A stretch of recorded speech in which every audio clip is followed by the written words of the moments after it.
আসসালামু আলাইকুম দর্শক, সাফা বাংলা টিভির আজকের সংবাদে আপনাদের স্বাগত। শুরুতেই থাকছে সংবাদ শিরোনাম। চটজলদি প্রেসিডেন্টের ছবি নামান, মধ্যরাতে মিশনে ঢাকার ফোন। আরও থাকছে বেগমগঞ্জে চাকরি দেওয়ার নামে প্রতারণা, ভুয়া র্যাব সদস্য গ্রেফতার। সর্বশেষ নির্বাচন নিয়ে বিকল্প ভাবছে গণতন্ত্র মঞ্চ। এবার বিস্তারিত। প্রেসিডেন্টকে অপসারণের গুঞ্জন আরো ডালপালা মেলেছে। বিদেশস্থ কূটনৈতিক মিশনগুলো থেকে চটজলদি প্রেসিডেন্টের ছবি নামানোর নির্দেশ দিয়েছে ঢাকা। মধ্যরাতে সেগুনবাগিচার তরফে ওই মৌখিক নির্দেশনা যায় ওয়াশিংটন, দিল্লি, বেইজিং, রিয়াদ সহ দুনিয়া জুড়ে থাকা বাংলাদেশ মিশনগুলোর দায়িত্বপ্রাপ্তদের কাছে। সেই সঙ্গে স্ট্যান্ডিং অর্ডারটি বাস্তবায়নে অঞ্চল ভিত্তিক তদারক কর্মকর্তাও নিয়োগ দেওয়া হয়েছে। মধ্যরাতে প্রতিবেশী একটি দেশের মিশন এবং তার আগে সেগুনবাগিচা থেকে প্রেসিডেন্টের ছবি সরানো হয়েছে বলে নিশ্চিত হওয়া গেছে।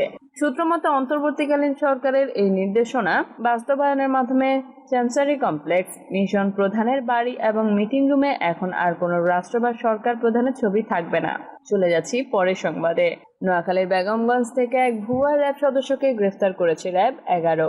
এ সময় নগদ 1,12,400 টাকা, ভুয়া আইডি কার্ড ও বিভিন্ন জালিয়াতি করা ভুয়া সার্টিফিকেট জব্দ করা হয়। গতকাল দুপুরের দিকে এক প্রেস বিজ্ঞপ্তিতে র্যাব 11 সিপিসি 3 নোয়াখালীর ক্যাম্পের ভারপ্রাপ্ত কোম্পানি কমান্ডার মিথুন কুমার কুণ্ডু এর আগে শুক্রবার রাত 11:15টার দিকে উপজেলার চৌমুহনী রোডের হেলথ কেয়ার ডায়াগনস্টিক সেন্টার এলাকা থেকে তাকে আটক করা হয়। গ্রেফতারকৃত মোহাম্মদ ইয়াসিন হোসেন সোনাইমুড়ি উপজেলার অম্বরনগর গ্রামে হাজী আব্দুল মুন্সি নতুন বাড়ির মৃত ইউসুফের ছেলে। প্রেস বিজ্ঞপ্তিতে বলা হয়েছে, আরিফ হোসেন নামে এক শিক্ষার্থীকে চাকরি দেওয়ার নাম করে আরিফ হোসেন 1,50,000 দাবি করে। পরে আরিফ নিজেকে র্যাব সদস্য পরিচয় দিয়ে ওই ছাত্রকে জানান তিনি ঢাকায় কর্মরত আছেন। মোবাইলে র্যাবের পোশাক পরিহিত ছবি প্রদর্শন করে। বিমান বাংলাদেশ এয়ারলাইন্সের সহকারী কাস্টম পদে নিয়োগ দিতে পারবেন এভাবে প্রলোভন দেখিয়ে 2 ধাপে তার খালাতো ভাই মীরা সহ 60,000 টাকা হাতিয়ে নেয়। গোপন সংবাদের ভিত্তিতে র্যাব সদস্যরা চৌমুহনী রোডের হেলথ কেয়ার ডায়াগনস্টিক সেন্টার এলাকা থেকে তাকে গ্রেফতার করে। র্যাবের ভারপ্রাপ্ত কোম্পানি কমান্ডার মিঠুন কুমার কুণ্ডু বলেন, এই ঘটনায় মামলা হয়েছে। উদ্ধারকৃত মামলার সহ আসামিকে হস্তান্তর করা হয়েছে। চলে যাচ্ছি পরের সংবাদে। আসন্ন জাতীয় সংসদ নির্বাচন নিয়ে বিকল্প চিন্তা ভাবনা করছে যুগপৎ আন্দোলনের বিএনপির অন্যতম শরিক জোট গণতন্ত্র মঞ্চ। সামনে একাধিক বিকল্প রেখে এগোচ্ছে তারা। নির্বাচনে এককভাবে নাকি বিএনপির সঙ্গে জোটবদ্ধ হয়ে অংশগ্রহণ করবে তা নিয়ে আলোচনা চলছে। বিএনপির সঙ্গে জোটবদ্ধ হয়ে নির্বাচনে না গেলে তারা নিজেরাই একটি জোট গঠন করে ভোটে অংশগ্রহণ করবে, এমন আলোচনাও করছে। আগামী 2 থেকে 3 দিনের মধ্যে আবারও বৈঠকে বসবে গণতন্ত্র মঞ্চ। সেখানে এ বিষয়ে বিস্তারিত আলোচনা করবে নেতারা।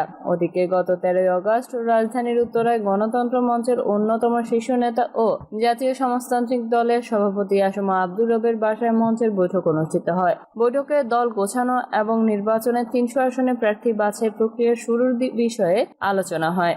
বিএনপির সঙ্গে জোটবদ্ধ হয়ে নির্বাচনে যাবে নাকি মঞ্চ এককভাবে নির্বাচনে অংশগ্রহণ করবে সেই বিষয়টি আলোচনায় আসে।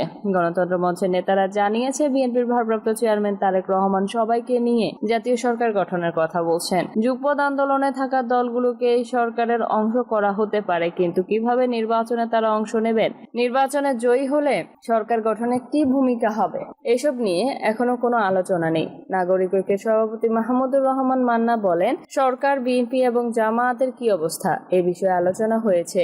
এর মধ্যে বিএনপির কি অবস্থা সেটা তো আমরা সবাই জানি। বিএনপি পরে কন্ট্রোল করতে পারবে কিনা তাও তো আমরা বুঝতে পারছি না।